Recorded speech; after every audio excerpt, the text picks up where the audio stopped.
هم میخورم ما کنم چیزی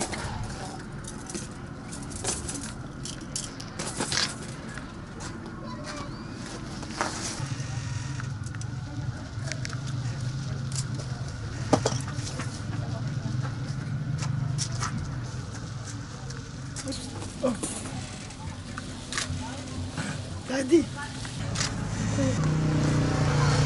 چه عالمی میخوام دکن تبي داو بينش خشك هين عندكنا آره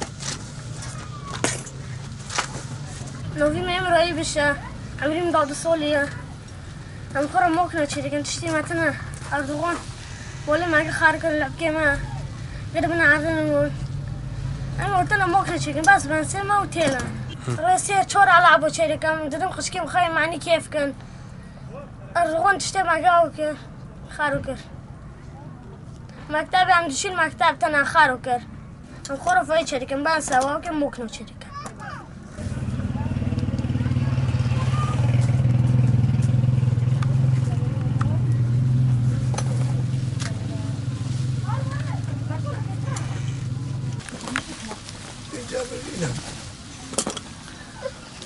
والله جب والخل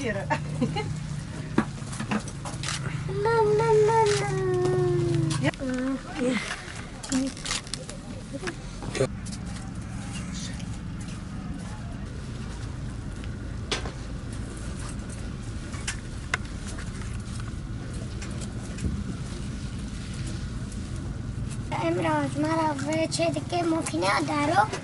مانا کیف کن هم از و امروز هم خورد لیزن امروز مولکش مر چه دیگه ولا ابوش مر چه دیگه آخر چی مکتبه و ما خود اصفی چوره بی